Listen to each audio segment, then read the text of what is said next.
Di pesisir Kerui, tepatnya di pesisir pantai dan Sungai Waikerui, terdapat praktik penambangan pasir besi dan pasir lainnya yang dilakukan secara ilegal dan cenderung brutal. Aktivitas ini seringkali disebut sebagai penambangan pasir liar dan telah berlangsung cukup lama.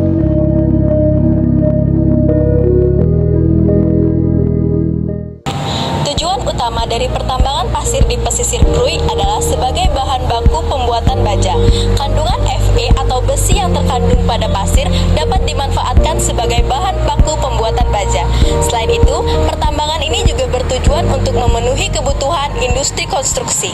Jadi, kegiatan utama pertambangan pasir besi yang ada di pesisir Krui Lampung adalah menggali dan mengumpulkan pasir besi yang kaya akan mineral besi di pantai. Pasir-pasir tersebut kemudian dikumpulkan untuk diolah dijadikan sebagai konsentrat besi yang kemudian dijadikan sebagai bahan baku industri baja, keramik, dan industri semen serta industri-industri lainnya. Oke, jadi pertambangan ini juga memiliki dampak positif.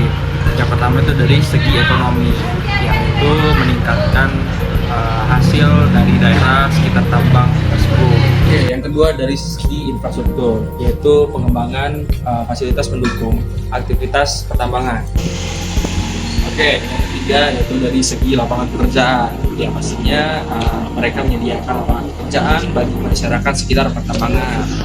Nah, yang keempat yaitu dari segi kesejahteraan, itu meningkatkan taraf hidup karena penghasilan tambahan dari pertambangan. Terdapat beberapa dampak negatif. Yang pertama dari dampak lingkungan, yaitu pencemaran, erosi, dan juga kerusakan ekosistem pantai dan sungai. Yang kedua ada dampak dari sosial, yaitu konflik sosial akibat aktivitas ilegal dan juga persaingan sumber daya. Yang ketiga dampak terhadap masyarakat, yaitu penurunan kualitas hidup dan juga risiko kesehatan akibat kerusakan lingkungan. Halo teman-teman, jadi upaya pengelolaan apa sih yang dapat dilakukan?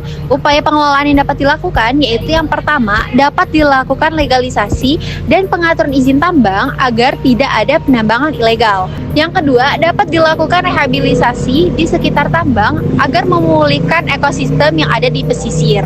Yang ketiga, dapat dilakukan edukasi dan kerjasama dengan masyarakat lokal untuk pengelolaan sumber daya secara berkelanjutan. Oke teman-teman, selanjutnya di sini ada upaya pemantauan, di mana di dalam upaya pemantauan ini terdapat yang pertama, pengawasan secara rutin oleh instansi terkait untuk memastikan kepatuhan aturan. Yang kedua, monitoring lingkungan, terutama pada air dan tanah di sekitar tambang. Yang ketiga, memastikan melibatkan warga lokal dalam pelaporan aktivitas ilegal dan kerusakan lingkungan yang terjadi.